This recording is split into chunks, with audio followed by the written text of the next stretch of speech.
In the meantime, I would like to thank again to the team who made this film, Natalka Humanyuk and Anya Tsegima. Thank you so much.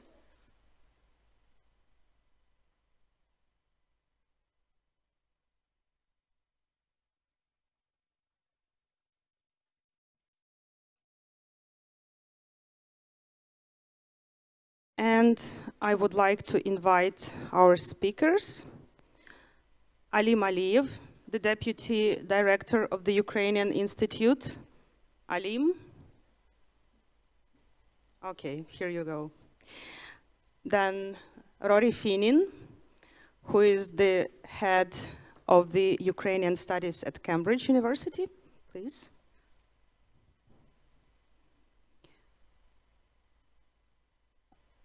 Tomica Bajsić, who is the president of PEN Croatia.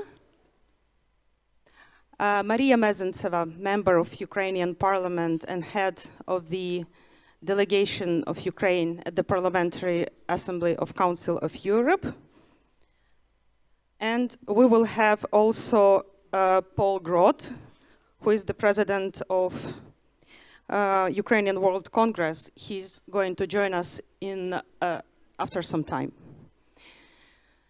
So this discussion is last today, but definitely not least. And we have, I think, a great team on the stage to talk about the combating of Russian narratives around Crimea, but not only. We have academia, we have practitioners, we have people who work in the cultural field. And just to bridge just to bridge us with the film that we've just seen, I would like maybe to start with Alim Aliev, who is the deputy head of the deputy director of the Ukrainian Institute and the friend of Nariman Jalal.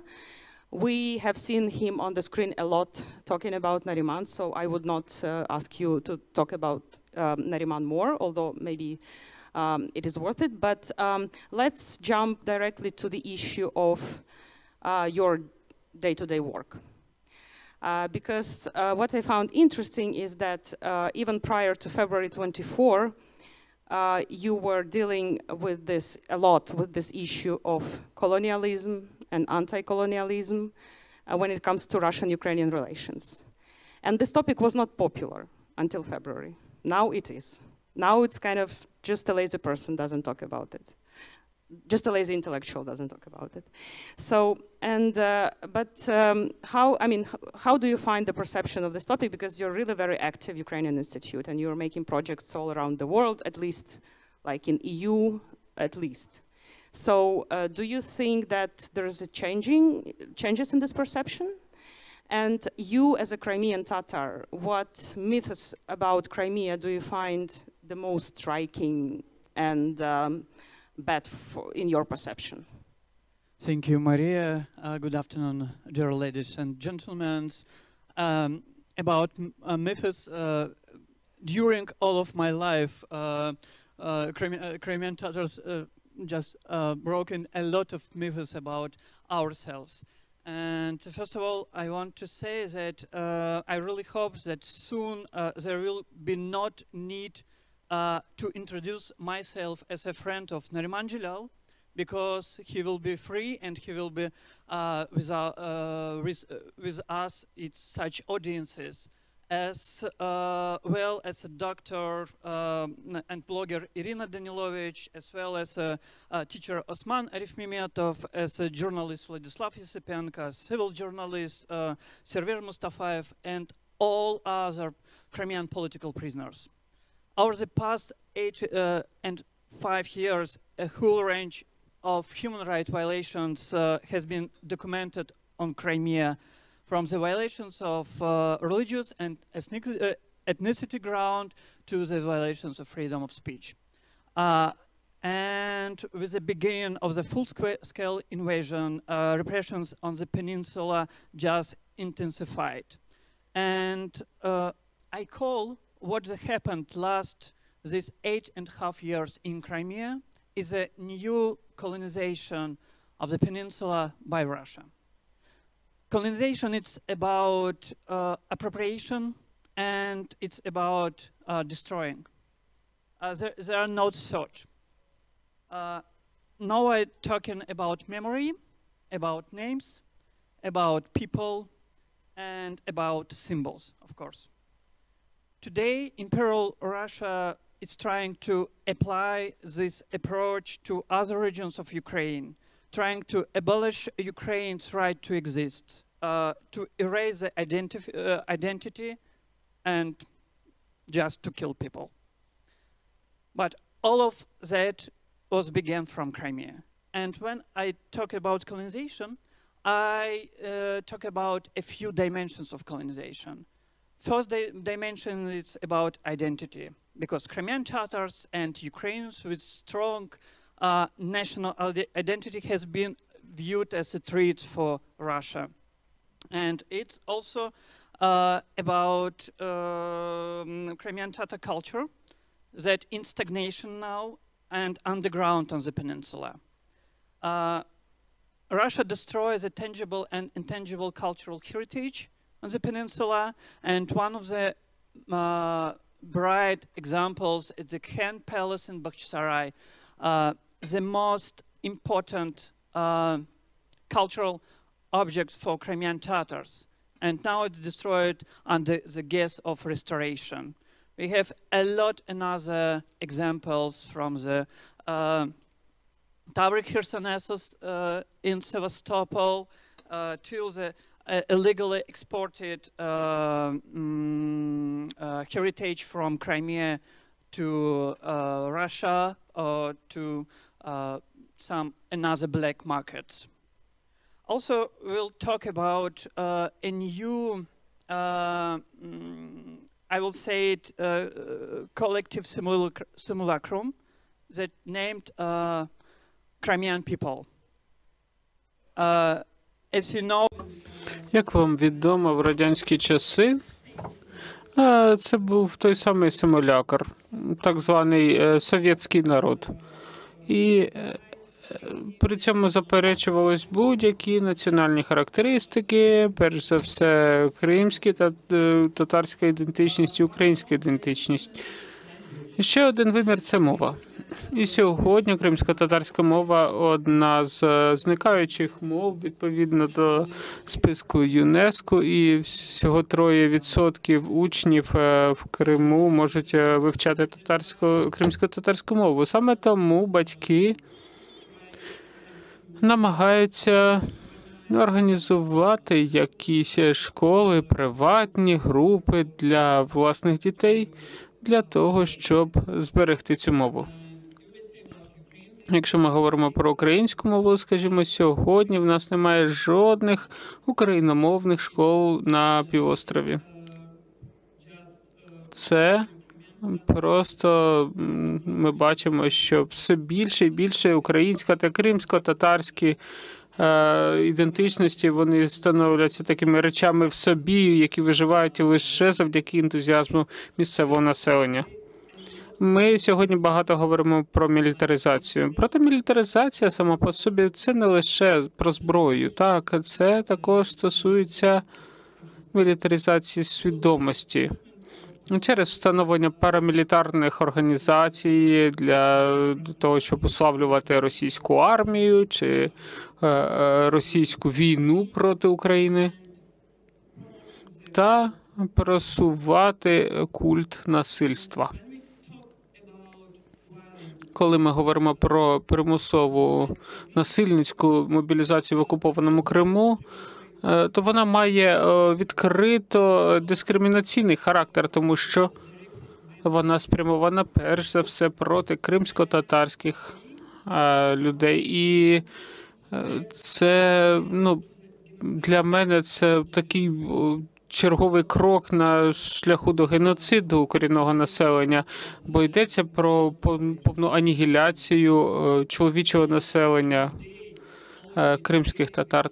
Тому лише сьогодні ми зафіксували вже на сьогодні примусову депортацію десятків тисяч кримських татар і їхню заміну на інших людей.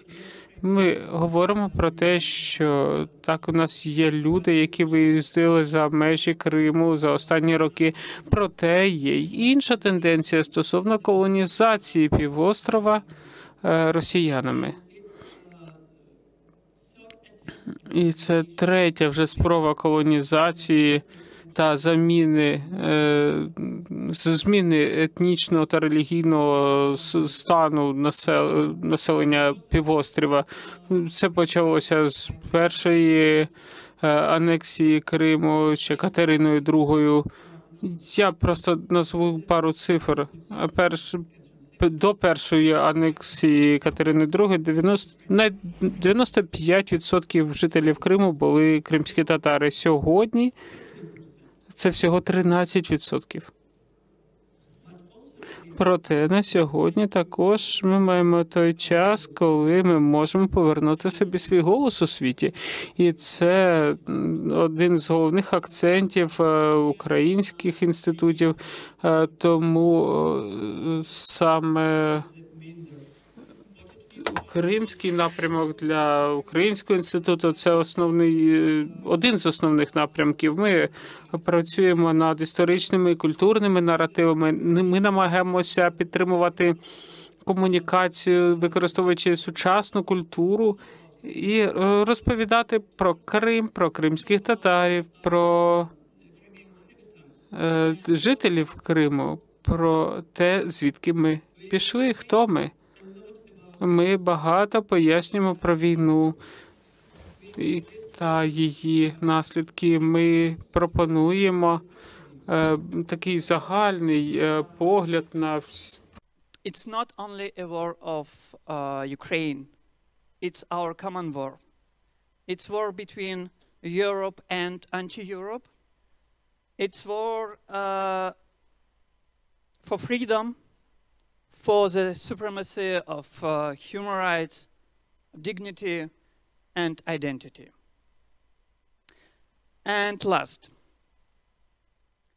today we need from a united Europe not words of regrets, but decisive steps. We need from the weapons to the creation of a common cultural and anti-colonial space.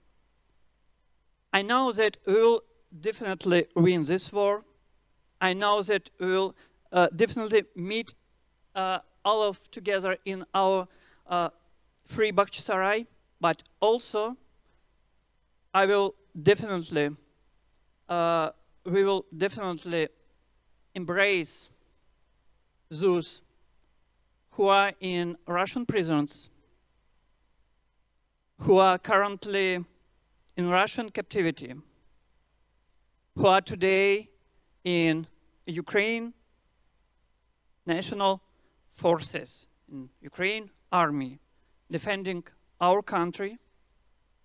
And of course, after the occupation, we'll have a lot of new work. And that's why when we talk about our lessons, it's also about building new institutions that will be after the occupation in Crimea.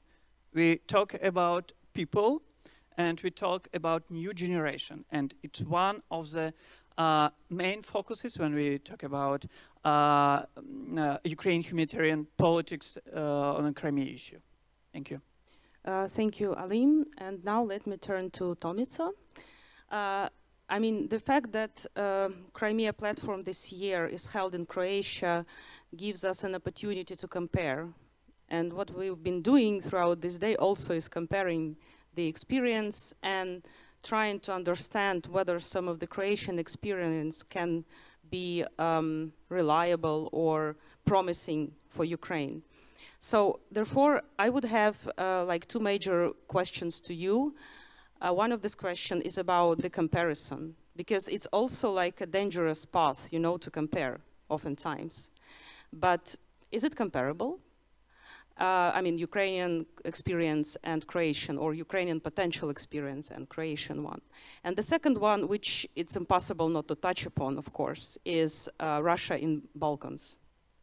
So how about Russian influence here?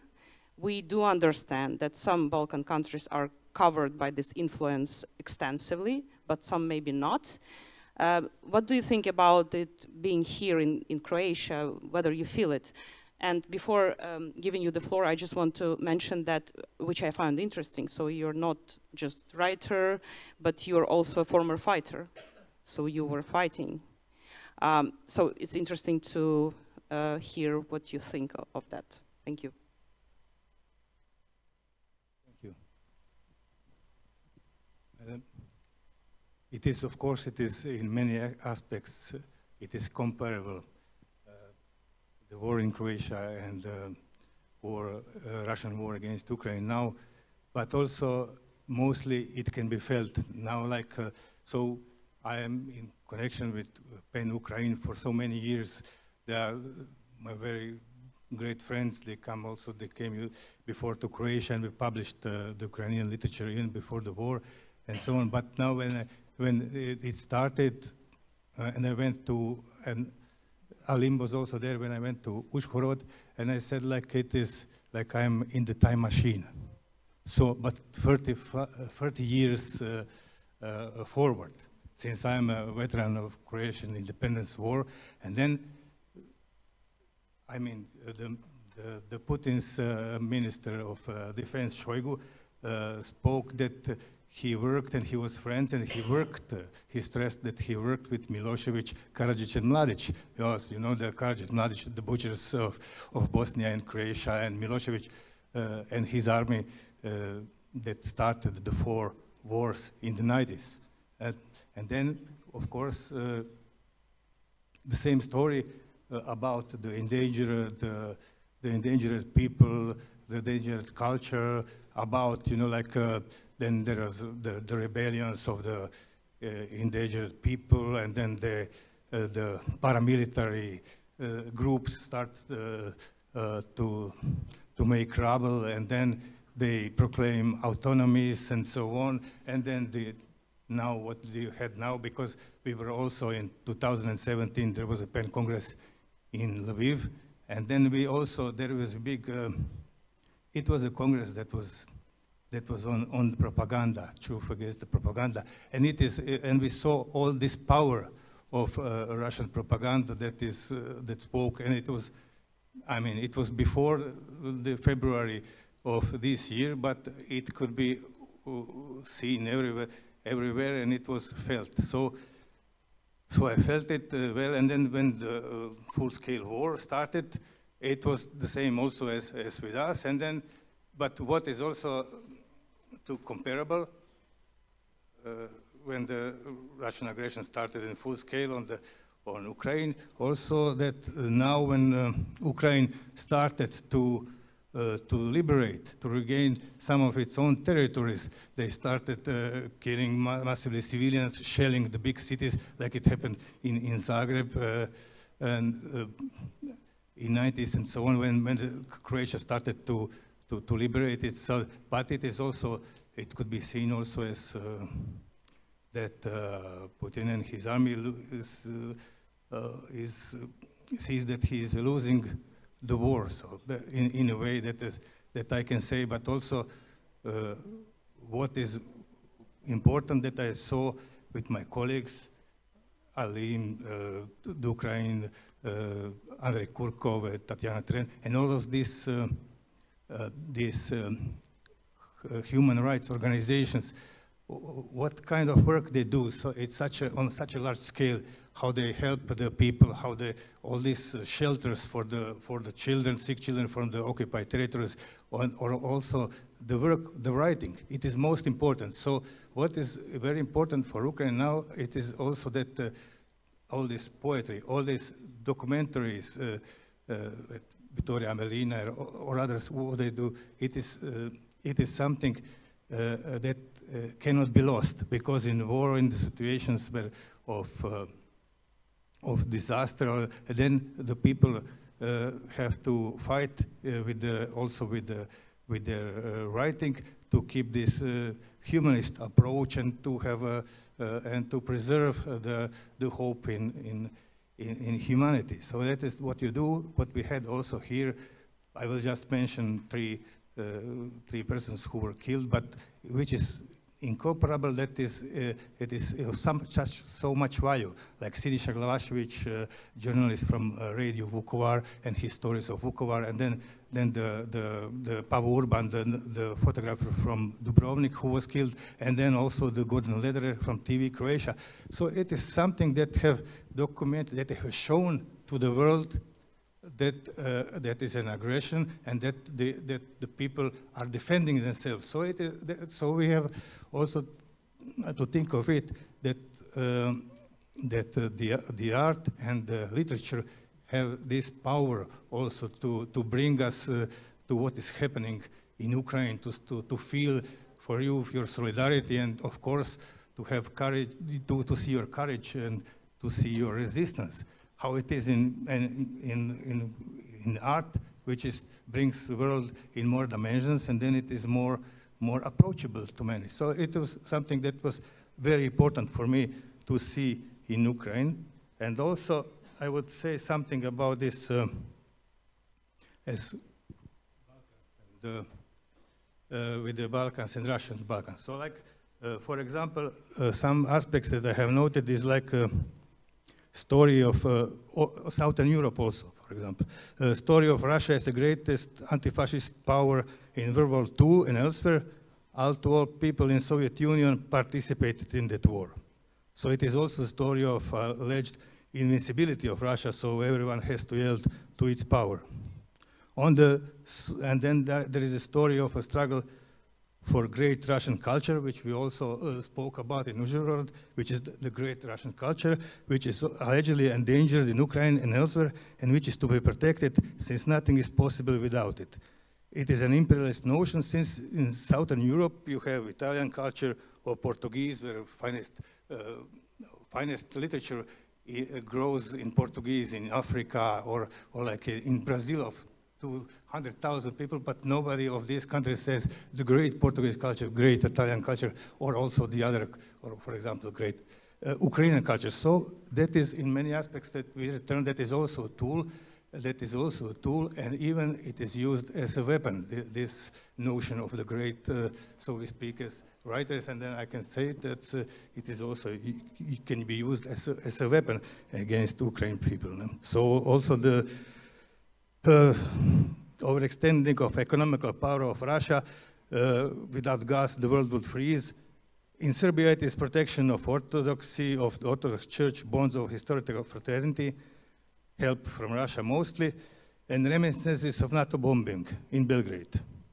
But of course there is this poisonous propaganda from Russia that grows. I mean, Croatia is, because of what we spoke in the beginning, we feel with you as our brothers and sisters because we went through the same thing, and we also, what Ali said, we also feel it. That is also the fight for freedom of, for the dignity of our civilization, that we belong to the Western civilization, with the civilized part that we do. Because when we went in Croatia to defend Croatia, we thought we were young generations, like students, and then we thought we just want to join Europe. We wanted to be part of Europe, European values, and what is now at stake in Ukraine. So it is also war of us all who are in this part of Europe, because if it falls, it could happen. Then the other Putins will, the other Milosevic, the other Putins will appear, and then there will be chaos. It will be not possible to live like this. So it is something that belongs to all of us, that we are part of European Union, and so we feel it. And also, I would say just some one thing more. It is like the Czech, what you asked about the Balkans. So mainly, you know, it is from Serbia, but it is, but mostly people are friendly here for Ukraine. But also there was this Tchaikovsky effect, which is also part of the part of this propaganda tool. So 7 days after the Russian full-scale invasion, everything was in the papers. And 7 days after that, it was written one article, Tchaikovsky was forbidden. Tchaikovsky was forbidden. And then another article, Tchaikovsky was forbidden. And one other one. And in the third one, I read it was not in Croatia, it was somewhere in London, in some theater in London. So, and then even the Putin said, oh, come on, they forbid Tchaikovsky. So it is also the part of the, and then the theme in social circle and discussion was not so much more on atrocities that the Russian army committed in Bucha and everywhere. It was on this, cancel culture.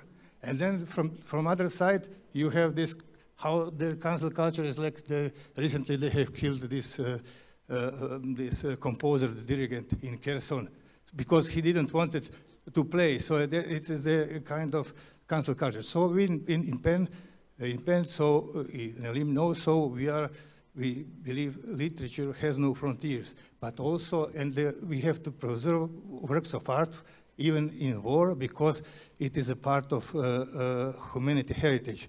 But also we have to fight against the false news, against the deliberate lies or half lies, twisted half lies, like it is a conflict, like it is like special operation, or it happened here and so on. So that is also part of something that we do. That's why we are solidarizing, and we also wrote this resolution in Uzhgorod and so on. That's what I wanted to say. So of course the literature is, or the music, but it could be used as a tool that nobody knows what happens. So it is, and it happens like this, that the person was now killed because he didn't want to play in Kherson, and it was the lesser news. Then somebody forbid Tchaikovsky, and if somebody asked Tchaikovsky, maybe he would say, let it go, I'm against the Putin's invasion in Ukraine and so on. Okay, thank you so much, Tomica. That's very interesting. Thank you for highlighting this Balkan perspective, so to say. And now let me turn to Rory Finnin. And first of all, thank you so much for joining us today. It's a great honor and pleasure. And actually, there's a lot of questions that I would like to raise because I think that this academia world and its influence on even on the politics is very underestimated, at least in Ukraine. When we met with you online in Zoom, it was like maybe 1.5 years ago. It was the event at one of the American universities that we organized jointly with colleagues on Crimea, and we were discussing also this issue of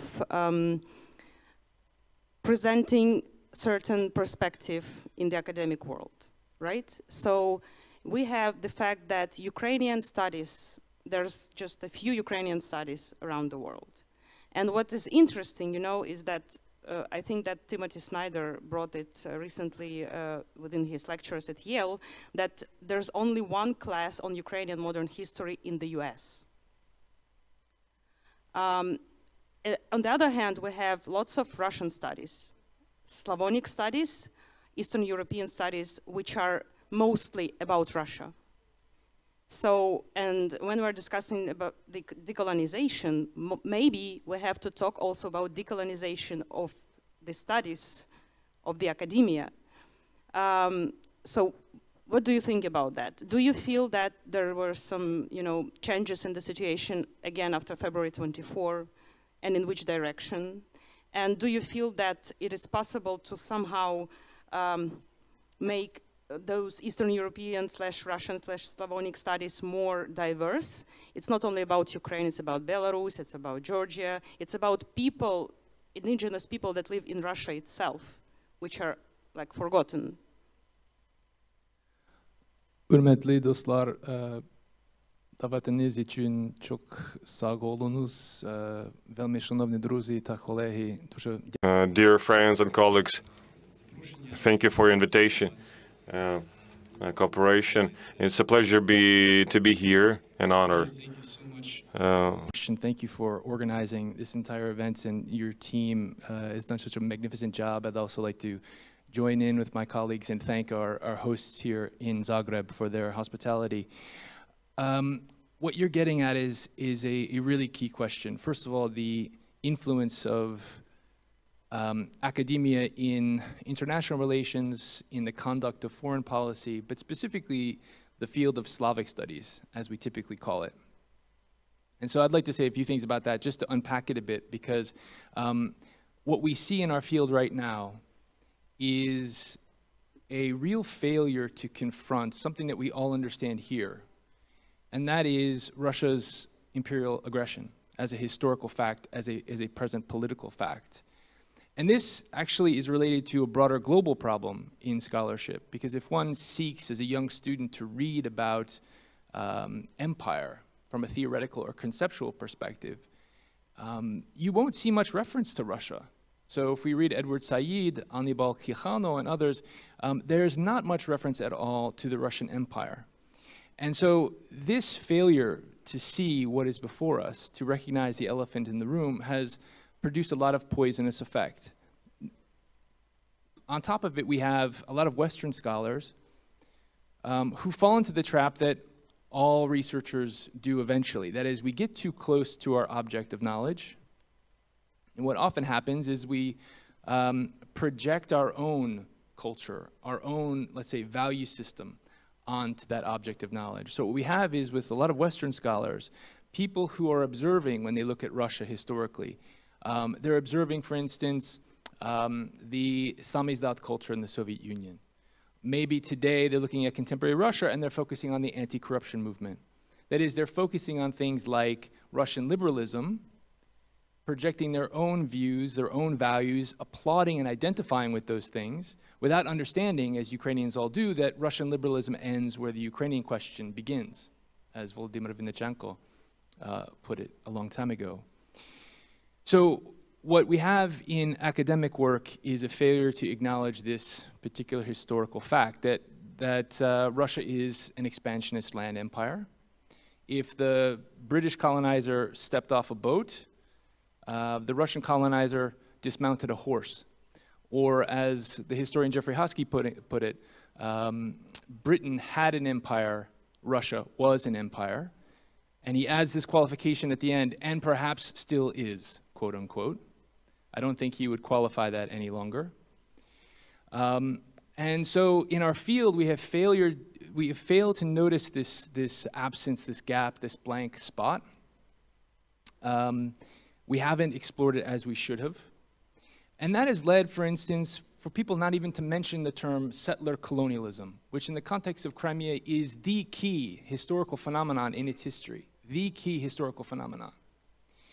So without recognizing that, it's had profoundly grave impacts on us all, particularly from an analytical and academic perspective. Because, for instance, from a Western scholar's perspective, if you look at the discourse about Crimea and Crimean politics and society since 1991, what you see is that there is typically discussion about three alienations. That is, a relationship between three different ethnic groups navigating the political terrain on their own terms. Crimean Tatars, Ukrainians, and Russians. But never in Western scholarship is the term colonialism used, which means we weren't even thinking about the needs to apply decolonial and decolonizing methods and tools, things like electoral quotas, official apologies, Truth and Reconciliation Commission.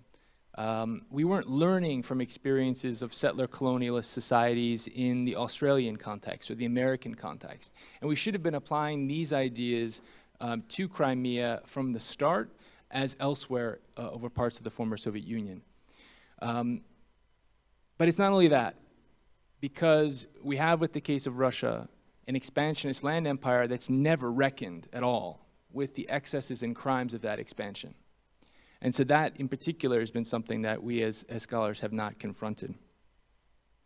So this gets us to the question of Ukrainian studies and Slavic studies as it stands now in places like continental Europe, the United Kingdom, and the US.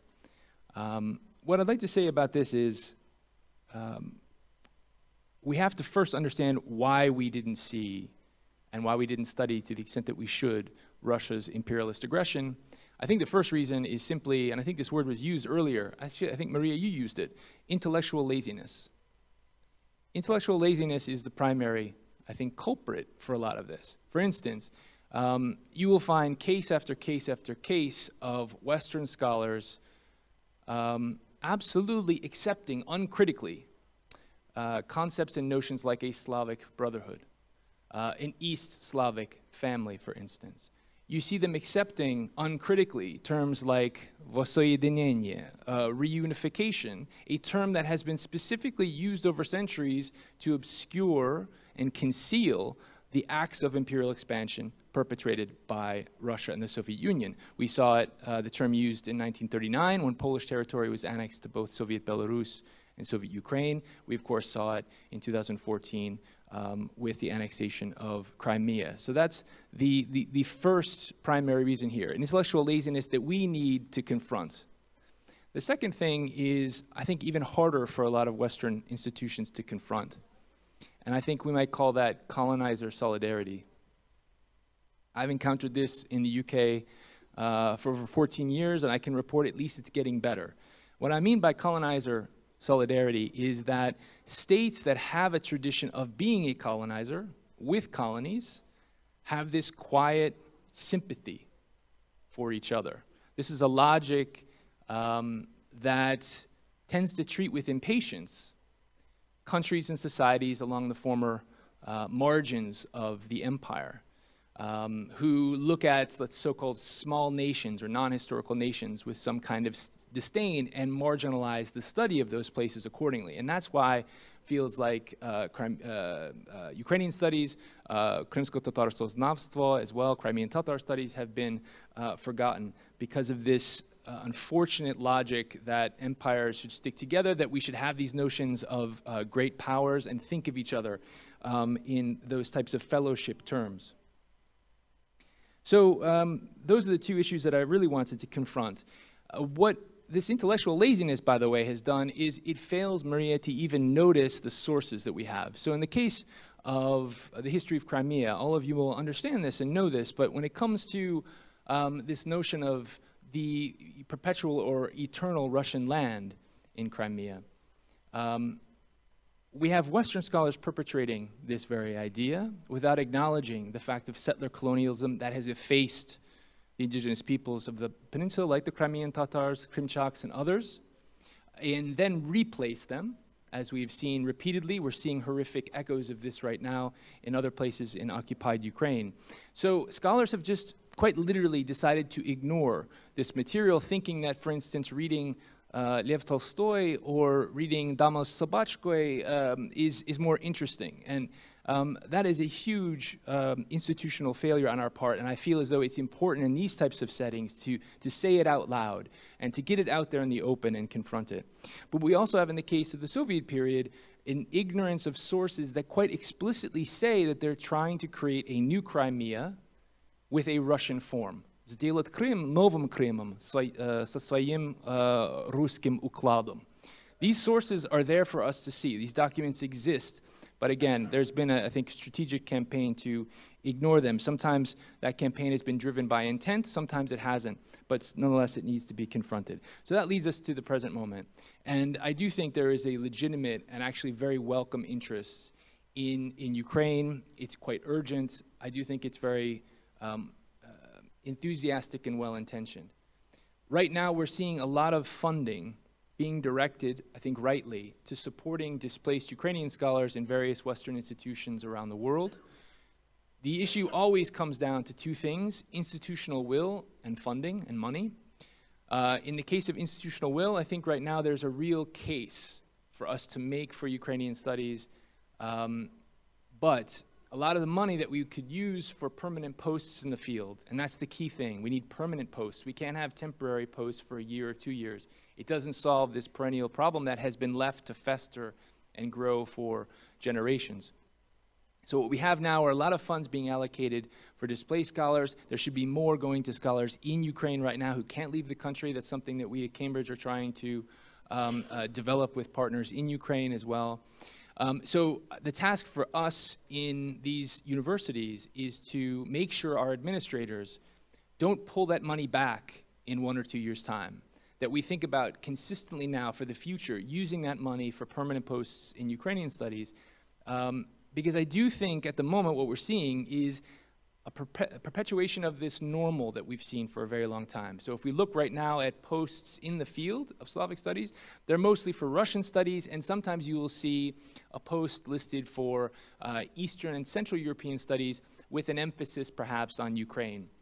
That's not sufficient, because you'll get a huge field of applicants, and a lot of the best trained, a lot of the ones with the most publications, who get in the best journals, are those in Russian studies. So we need bespoke posts and professorships in Ukrainian studies, and that's something that we at Cambridge are going to be pushing for, and my colleagues in Britain and elsewhere are pushing for now. So that's the big challenge, sustaining the interest and making sure that money isn't clawed back, and for us to really, I think, be explicit in condemning what, to this point, has led us to make huge intellectual failures. I mean, it's been a shocking failure of a field that has invested a lot of money in the study of the Russian Federation, that doesn't understand that the country is not only Moscow and Petersburg, that doesn't see it as a multi-ethnic place, and that is constantly playing with this game of using the term Great Russian Culture, and often otherizing Russia. You know, they often will cite, I'll be in a convention like this one or a conference like this one with colleagues in Russian studies who will openly talk about Churchill's characterization of Russia as a riddle inside an enigma beneath a mystery. You remember that phrase, which I'm paraphrasing, of course.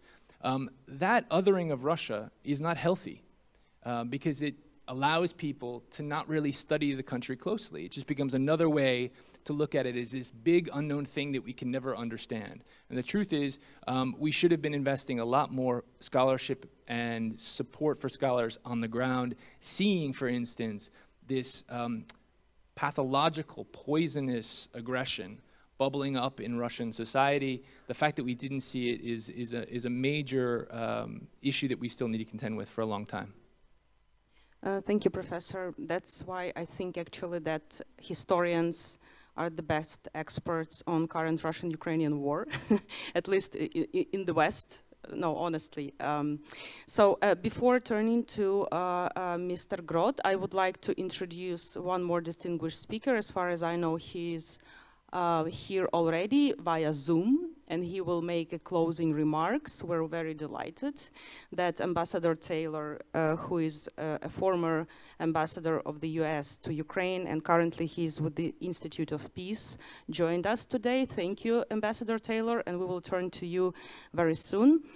But before that, I would like to give the floor to Paul Grod, who is the president of Ukrainian World Congress. And, you know, we've been going a bit, you know, in the wider context already. And I just recalling today in the morning, our colleague Tatiana Pechonchik, who recently came back from her trip to Africa, to some African countries. And also we have now this track intensified at the level of the state with Minister Kuleba, Minister of Foreign Affairs, when he came to in tour in Africa, which is interesting. And I don't know why, but for many years, this track was underestimated. I would say the global south was underestimated. And I'm wondering what's your take on that, on all of those issues, on the decolonization, etc., and how do you feel it as a head of a great and huge organization for Ukrainian diaspora?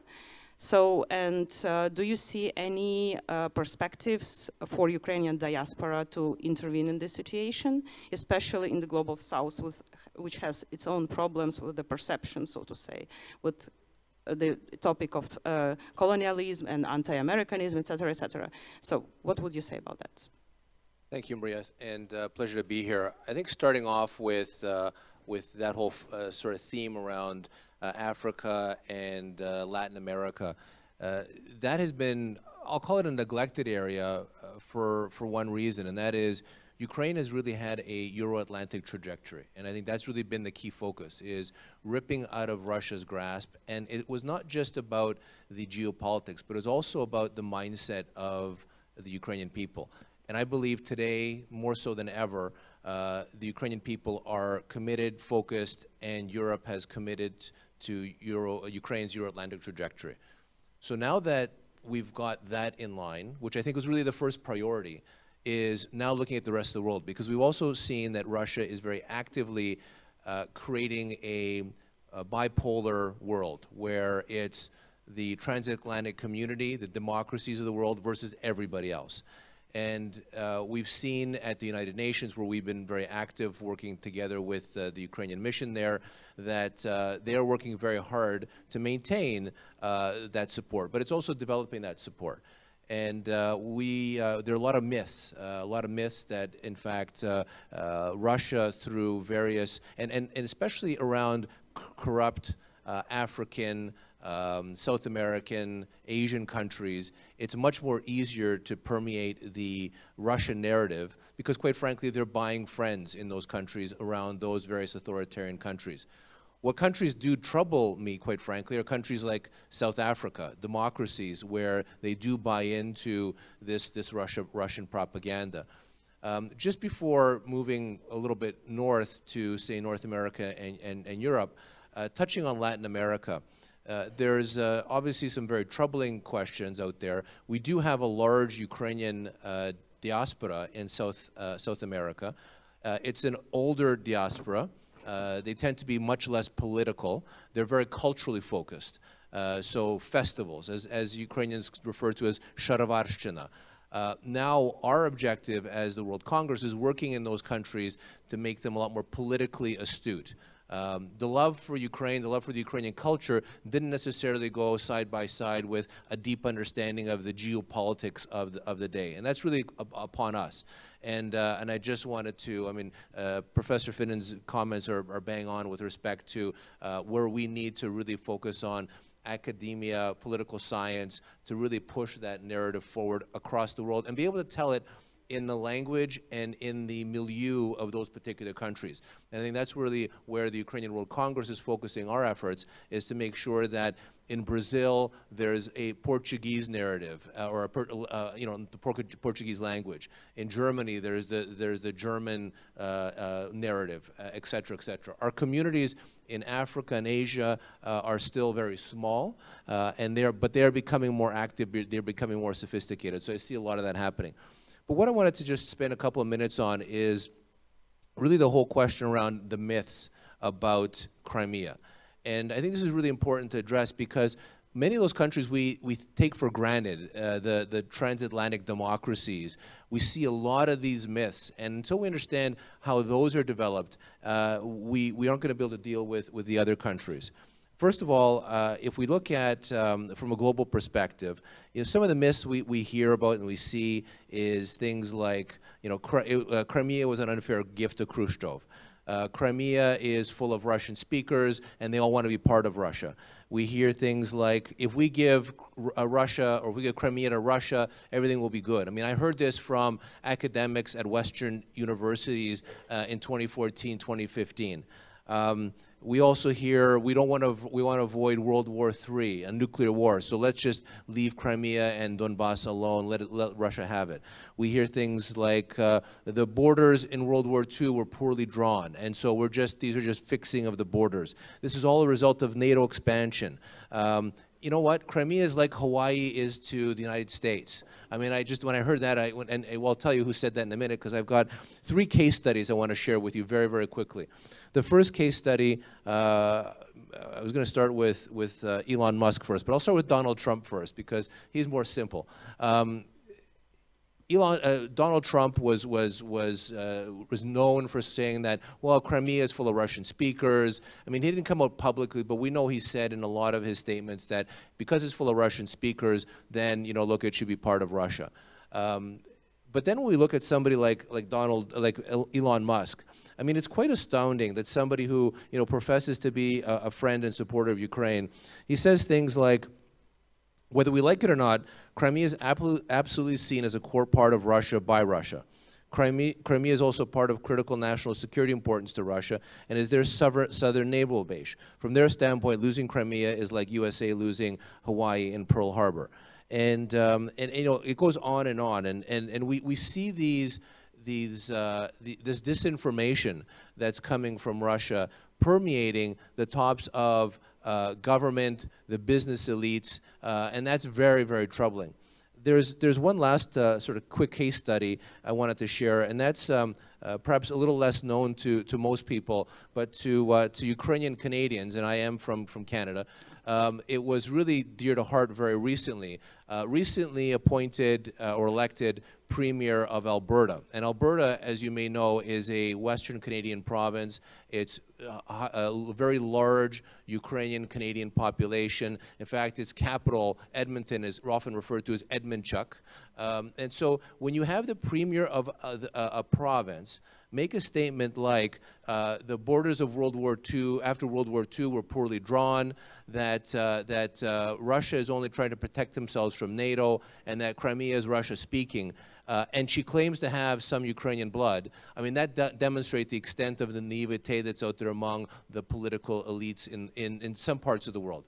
So you know, those who know me know that I don't like to just say what the problems are. Otherwise, I find people just fall into depression, and I'm a positive type of person. So I always look for what's the solution. So we see there's a lot of different disinformation. We see it's happening all over the world, whether it's Africa, whether it's Asia, whether it's Latin America, and surprisingly enough, at home in North America and in Europe, all throughout Europe. So what do we need to do? What's the solution? Well, first of all, there's no silver bullet. It's work. It's basically telling the truth day after day. The advantage here is that truth is on our side. We just have to make sure that we're telling it. We're telling it in public forums. You know, it's important for us as the global Ukrainian diaspora to get out there on the streets, for people to see our flags and for people to see our banners. And it's easy to sort of associate with that and say, look, these people are dying in Ukraine. We need to get behind that. But when you get into more nuance, and that's where Russia plays a brilliant role in their disinformation campaign,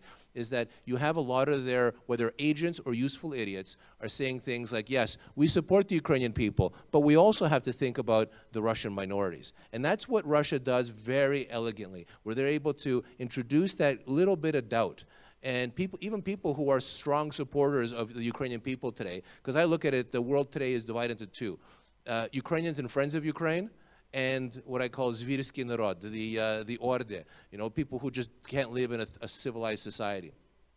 But even those people who are friends of Ukraine are falling prey to this. So it's really important for us to call out those myths and continue to call out those myths. It's important for governments around the world to take decisive actions. I know it's hard for democracies to end, say, Russia Today and other Russian channels.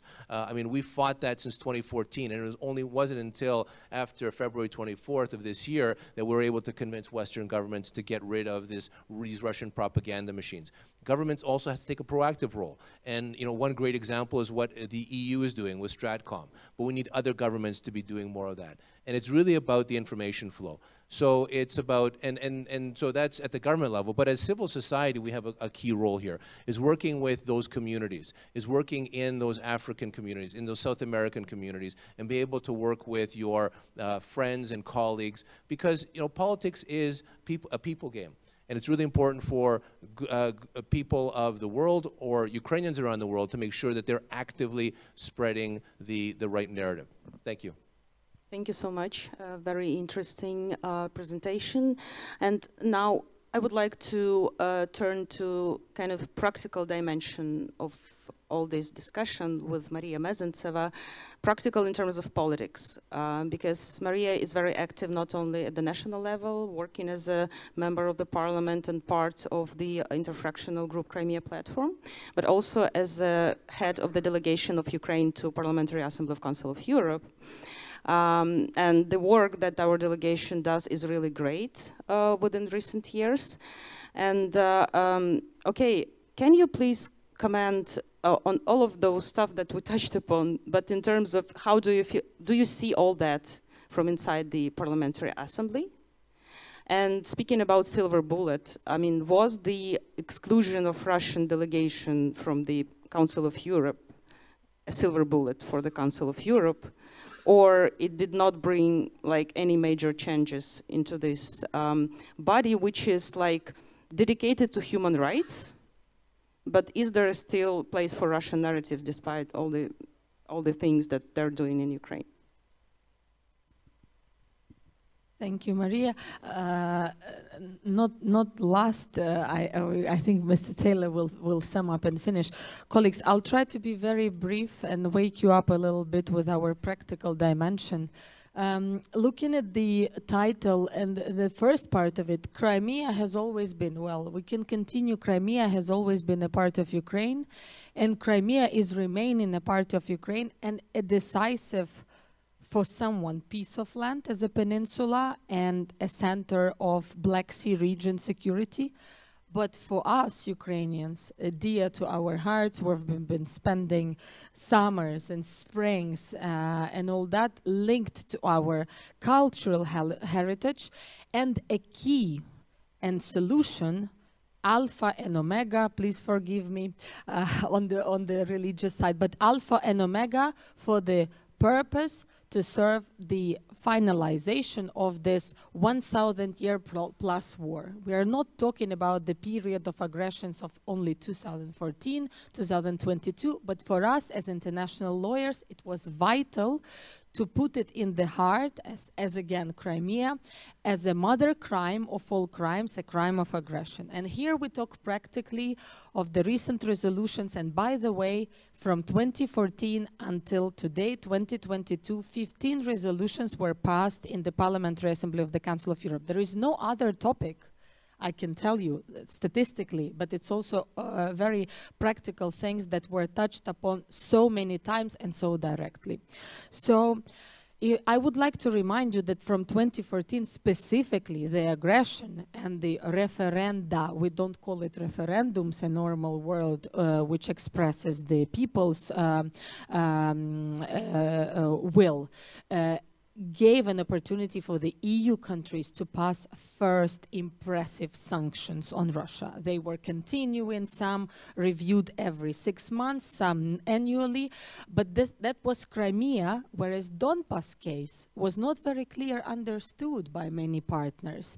And this lack of understanding brought us to where we are today with a full-scale invasion, repeated act of aggression by Russia, and that's where we are now being again practical, recalling tribunal in our recent resolution. We already have a national vote in the Dutch parliament to create such a tribunal.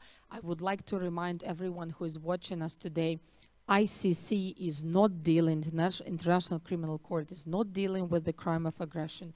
They are dealing mainly with war crimes, but if not the crime of aggression, we wouldn't have 61,000 war crimes registered in Ukraine, and this figure is just, I'm sorry, but it's not diplomatic to say, but it's disgusting, but this only registered cases.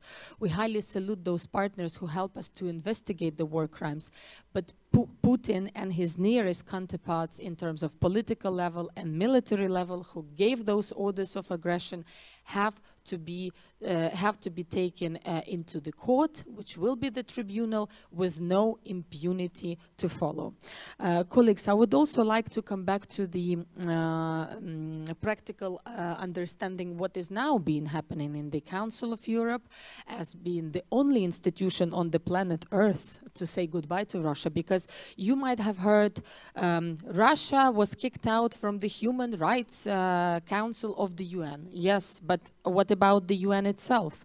Has anyone on this planet Earth seen a document why Russia has become a permanent member of the Security Council? Why has it used for more than 130 times its veto power against any possible security solution towards Crimea, Donbas, or other issues linked to Russia illegal behavior? Well, I think Ukrainian delegation and Ukrainian parliamentarians who launched this massive campaign on Twitter before 77th General Assembly meeting were very successful, and I think we will not see this document because it doesn't exist, because Russia has an illegal seat in the UN. That's what was stipulated in the recent resolution of Parliamentary Assembly of the Council of Europe, uniting 46 member states. And answering your question, Mariia, how does Russia portrays itself in the Council of Europe as of today? Well, 53 Russian nationals holding different kinds of passports are still serving in the Council of Europe at different positions. In our resolution, we call on taking very cautiously, case by case, their influence on political decision at a very top level. And here, Crimean case is also in the focus because last summer, Secretary General passed a separate file and the Council of Ministers passed a separate file on Crimea. And the title, I have to recall it, Human Rights Situation in the Autonomous Republic of Crimea and the city of Sevastopol in the brackets Ukraine, you know, so it's in writing, even underlines that it belongs to Ukraine, and no other perception will be taken seriously. So you might say, okay, resolutions are not something that might be surely implemented directly. I can tell you that in more than 400 speeches since the 24th of February in the Council of Europe dedicated to Ukraine, from the day one when we kicked out Russia from every possible level of the Council of Europe, up until today, recalling our parliamentary dimension of the Crimean platform last year, coincided with the 30th anniversary of Ukraine, where we were thinking that representation of governments and presidents' offices is important, but it's parliamentarians who were voting for this numerous resolution in Parliamentary Assembly of NATO, Parliamentary Assembly of OSCE, and of course Council of Europe. And we brought them to Kyiv, and we brought them to demarcation line, and we were planting trees over there as a symbol of solidarity. We were we saw a Russian soldier not very far from the checkpoint of Changar when we were witnessing beautiful services of digital provided by the government of Ukraine at the crossing point. And you know, these parliamentarians who were there representing at least 15 member states of the Council of Europe will never forget it.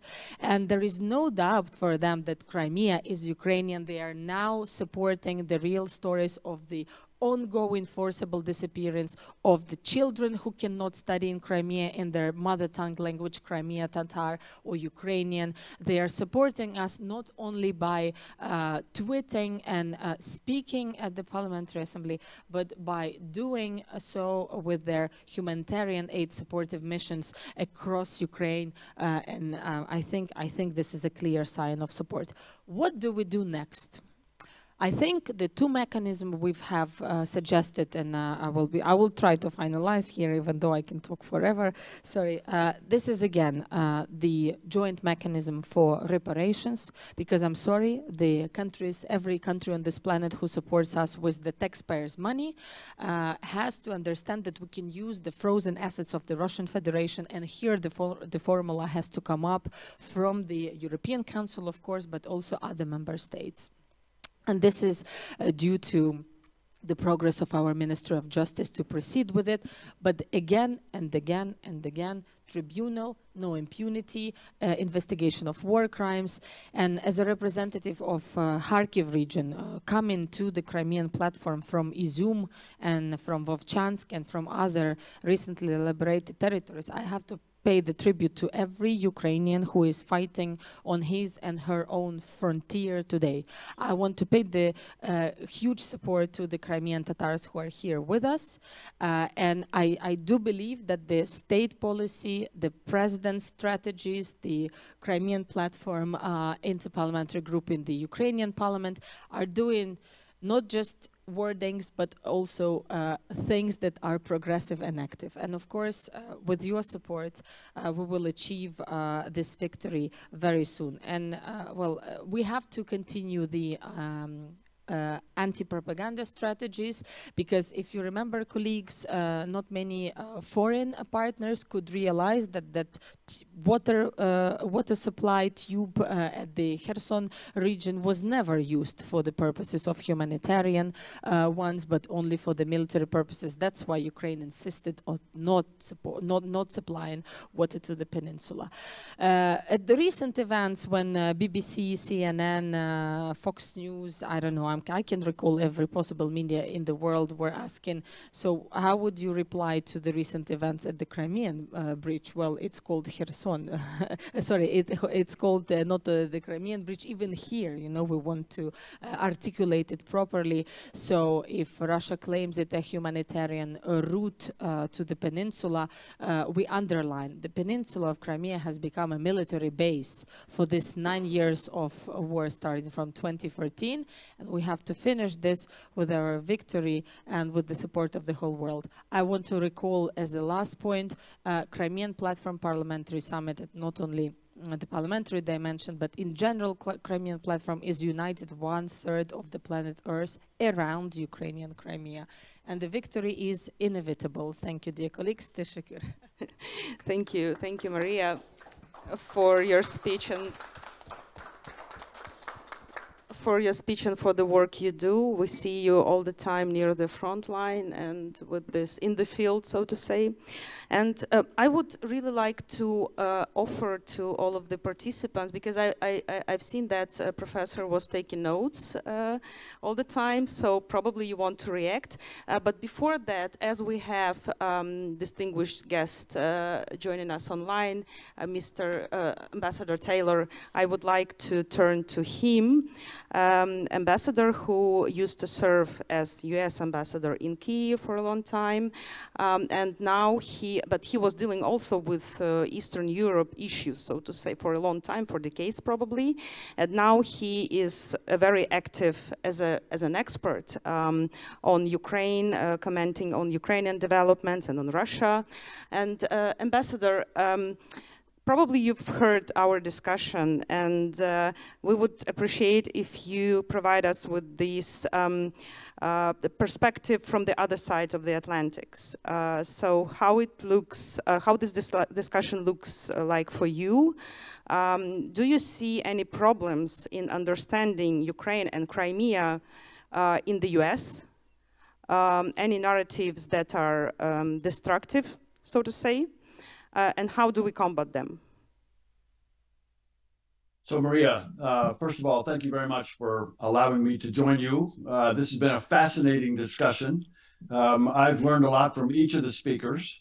And I want to just congratulate the organizers for bringing attention to this. The Crimean platform is so important. And we ought to remind ourselves every year, every day, between the meetings of the platform. And the question that you had up, which is Crimea has always been connected to Ukraine. It has always been connected to Ukraine. And Mariia, you mentioned at the outset Timothy Snyder, Professor Snyder. Others have referred to him as well.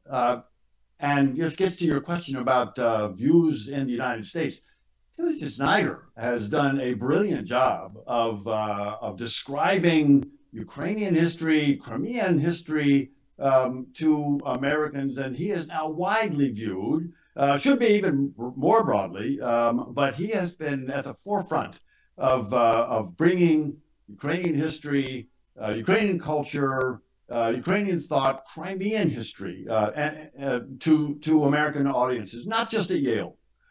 His lectures are now broadcast over and over. He's got a Substack, which I didn't even know what a Substack was a couple of months ago, but he's got one that is widely viewed. So he's having a great influence, and he addresses this question about Crimea has always been, and he reminds us that Crimea was what 2,500 years ago.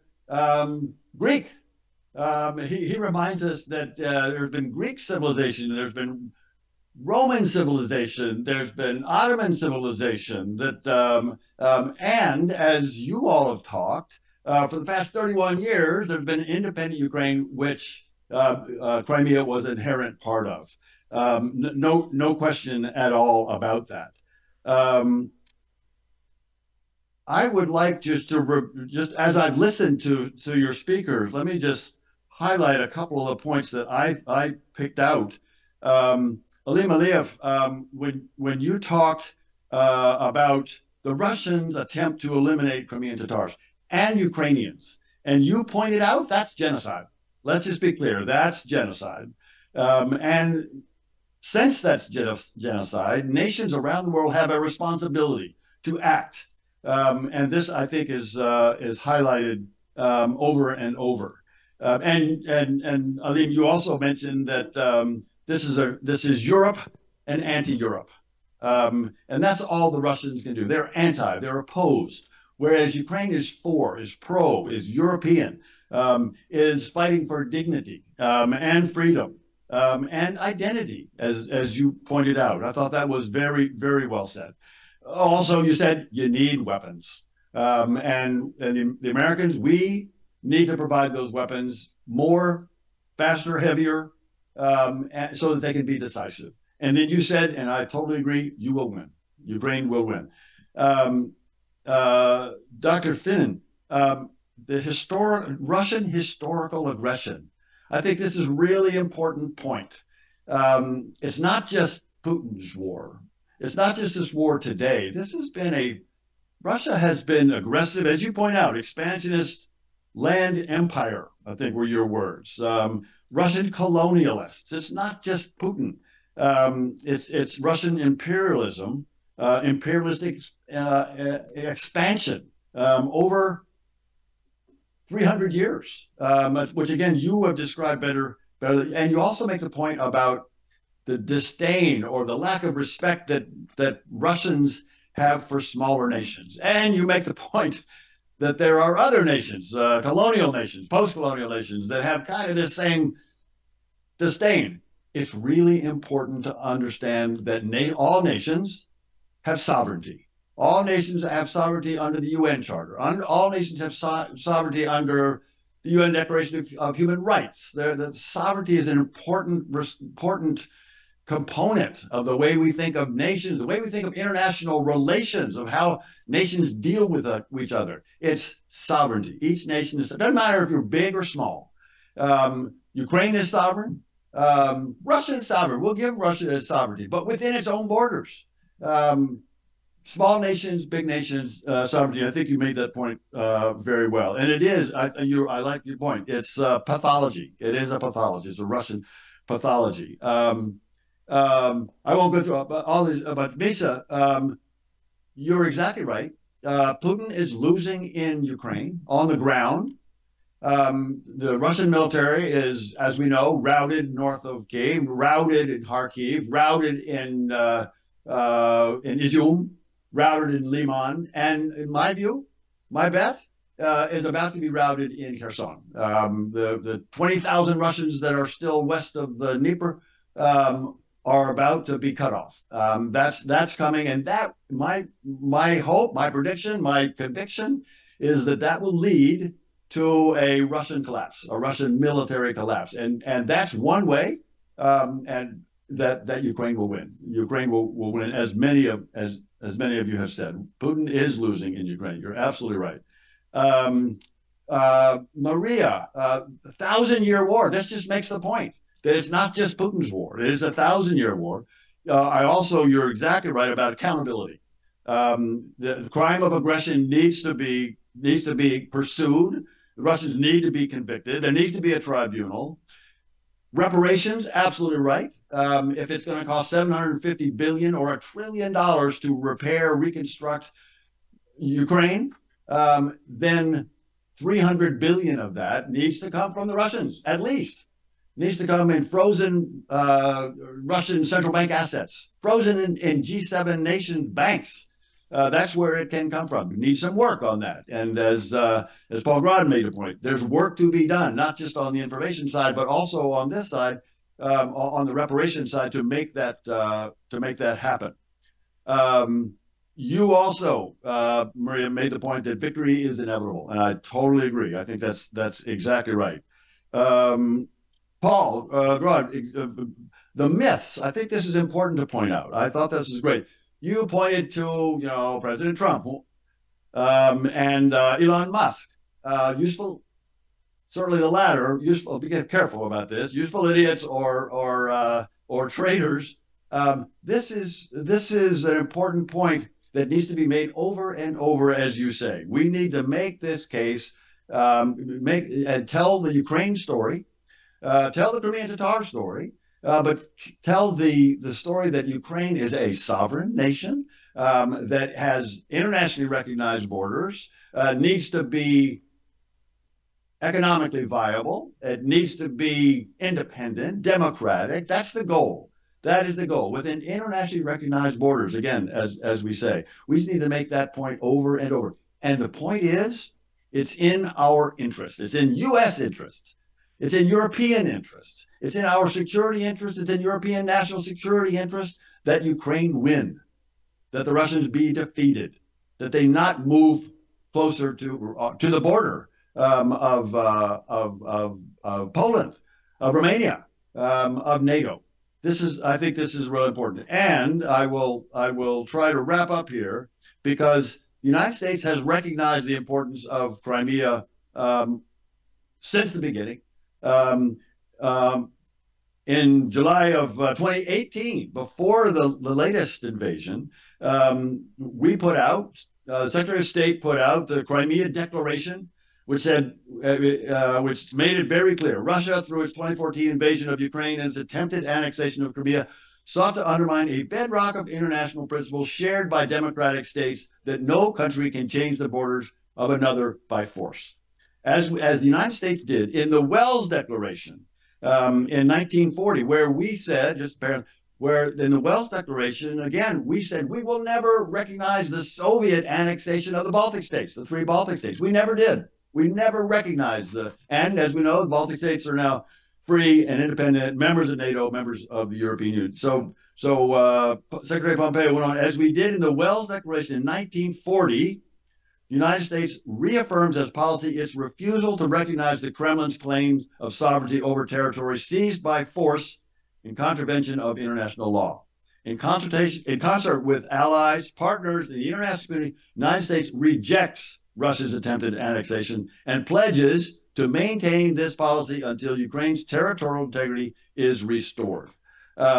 I spent time, while I was there, Mariia mentioned that I was there in 2006, 2009, and in 2008, I spent a lot of time actually driving around Crimea.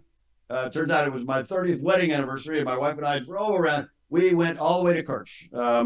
There's a Greek colony in Kerch, overlooking the Kerch Strait, where we looked over across at Asia. We looked over across at Russia from Europe, and Bajsić, Simferopol. We went through. It was a wonderful time. We will be there again. We will be there again. I look forward to joining all of you in Bajsić and in Simferopol sometime soon when Ukraine is victorious. So, Slava Ukraini. Героям слава. Thank you, Ambassador, for providing us with this excellent closing remarks, but also with this personal memories on Crimea. That is very important for us. And I think that we have to invent a new genre of closing remarks after closing remarks, because I would really like to provide you with the floor once more, and maybe to offer you to answer this provocative question that was in the headline: Crimea has always been what exactly? So we've heard a version of Ambassador that it has always been connected to Ukraine. Mariia offered, I think, something similar, but maybe there are other answers to this provocative question. And after you reply, I will invite our guests from the US who wanted to speak as well for several minutes, and after that we will close the meeting. But let's start with Professor. Thank you again, Mariia, and thanks to Ambassador Taylor for those remarks. I'm really glad we brought up Professor Timothy Snyder. He's a wonderful colleague. He's a native of Ohio, my home state in the United States. So I'm always glad when his name is mentioned. He's not only a rigorous scholar, but he's also a creative thinker. And we were talking today about the war of values that this war represents, and the way we need to talk more to public audiences around the world about this war of values. Another thing that Professor Snyder's pointed out is that this is a war over time as well. So this is a question that has everything to do with the past. And there are competing political regimes right now that are obsessive about the past, but that obsession is paradoxical because it has no real depth. So to give an example outside of the context of the Ukrainian and Russian relationship, I want to point out just in July, European reports about the meeting between Vladimir Putin and Macky Sall, who's the president of Senegal and chair of the African Union, in Sochi. And at this meeting, Putin talked about the traditional Russian role fighting colonialism in Africa. These quotes were taken wholesale. They were not assessed or critically analyzed in any way. The problem being that Sochi itself is a city that's been a historical site of ethnic cleansing and genocide of the Circassian people, that Sochi is actually Sacha. There's no real depth of our knowledge to see how this Russian expansion of land empire again has involved the effacing and then replacing of indigenous peoples. So as much as we focus on this history, we don't really know it very well. And what we need to understand is that this war is against sovereignty, but that involves agency of people in the present to articulate their own desires for the future. And so this war over time is a key part of our struggle. We need in academic and political settings to explain how this focus on history is interesting and important, but also it can become its own kind of obsessive dynamic that leads us on the road to nowhere in the future. And that has to stop. Thank you so much. Tomica? Yes, we had, of course, it has to stop, and it has to, of course, stop with the free Crimea, where it all started. And so it is like in our parts, the war started in Kosovo, and then on Kosovo, but I think it was a long run, but we saw that it will be back. We remember it when Oleg Sentsov was in the prison in Siberia. We published here the film about him and so on. So this is something that you have to do, and also to preserve that the people who are on the field now, the soldiers who are defending the country, they are defenders. They are not equal as the perpetrators of the atrocities and such numerous crimes. So that is something that in time that can, you know, like in Croatia, that can put flow to oblivion, and then and there will be somebody will equalize. But it is not the same to defend your country, your home, your family, and or to go to another country, sovereign country as Ukraine, and to start a war. So that is something that also. But I saw how you are with it, so I believe it will be for you very good, and then you will see, you will stay on it, and then of course you as Ukraine will have to get along with your the families and all the people who are the victims. Who that is not just one soldier or a person who is killed; it is whole family that has to take care. As time passes, the people are feeling this more and more, this division from their loved ones. So it is something that Ukraine now soon has to work with. So also the families of the people who are now in prison and so on, so many writers who are there that we spoke. So, but this family, so it is not the person, the one person, it is always the family, it is also the society. So how to bring back your society to live in freedom and peace, and it is something that waits you for very soon, maybe even from now, from the beginning of the war. Thank you. Alim, your 1 minute, please. No, it will be 10 seconds.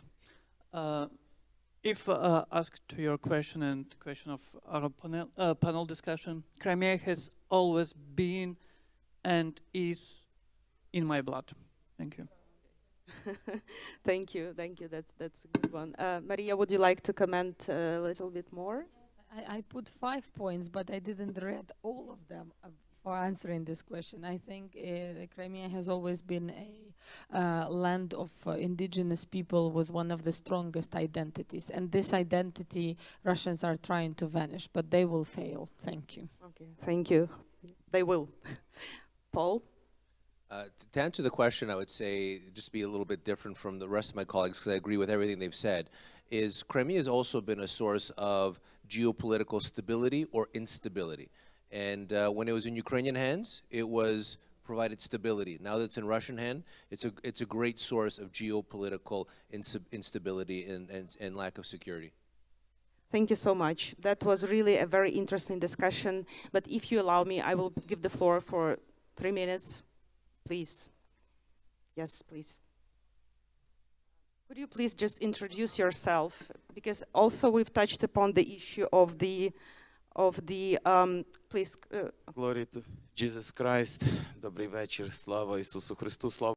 And glory to Ukraine, glory to Jesus. Я буду на українській краще, трішки. I will speak Ukrainian. First of all, my reverence as the Ukrainian American bishop of Ukrainian origin of Orthodox Church to Zoran Milanovic and God and the nation of Croatian nation who is faithful to God. This is my first trip. This is my first trip for America since the beginning of the war, but because of the huge influx of refugees, I couldn't leave the United States. I have long speech, but I don't want I don't want that work that I have done as Ukrainian bishop. I don't want to torture you. I don't want to read what I have wrote, but I want you to write the church.info, and I will publish my opinion. It's cerkva.info. Then there you can find my speech in Ukrainian and English. The only thing I would like to touch upon quite briefly that I represent Ukrainian Orthodox Church of Kyiv Patriarchate, United States, that in fact that is not effective in Ukraine. We're in exile, sort of, and the issue of church in the Constitution of the United States, the freedom of religion is the clause number 1. And so I would like to say that in Ukraine there should be no issue. This should be quite important, and I'd like to draw your attention that today we have Crimean platform. Crimean is Ukrainian. We do everything we can to bring the Crimea back to Ukraine. But please remember one thing. You know that we have more than 20 million refugees all over the world, and they're there. They are there. They have no spiritual care, so there are some limitations. And in accordance with Thomas, they have to belong to other local Orthodox churches. For instance, in the United States, there are a lot of local churches that have own jurisdiction and parishes. But Thomas forbids us to have these parishes. But many disagree with that and decided to be free, to be and loyal to Ukrainian Orthodox Church of Kyiv Patriarchate. And I often see as the Ukrainian government travels to Rome, Istanbul, and they believe for some reason they can find there something that will rescue Ukraine. No, you won't find the answer there. We have our patriarch. His name is Philaret, who is known worldwide, and he is revered in the United States. I can give you address 31 Pushkinska Street. Please take it from the shelf. And please remember that Mr. Zelensky, whom we love and respect, please remember that only if we have patriarchal order in Ukrainian Orthodox Church, and what's happening to Ukraine right now, I'm working to the interest of Ukraine. You shift in discussion to different context, but I wish you success, and I invite you to visit the United States of America, and glory to Jesus Christ. All of our distinguished panelists, to Paul, to Mariia, to Alim, to Tomica, to Rory, and of course to Ambassador Taylor. Thank you so much. That was very interesting, and we took the chance that that our discussion is last, and we can take more time. And with this, I would also like to thank to everyone who was here and is here today, to all of our team who organized this event, to all of our Croatian friends who supported us a lot in days and nights to make this event possible. And I wish all the luck for our further events tomorrow and the day after tomorrow. But I would like to say, of course, that all of our thoughts are now in Ukraine with our people who are, and we ourselves, when back in Kyiv, were under the rockets, yes, and we prepared this event under the rockets, just to be very honest. I would like to thank everyone for that also, for their dedication, and see you next year in Bajsić, as it was said. So welcome to Ukrainian Crimea, and to Crimean Tatar Crimea.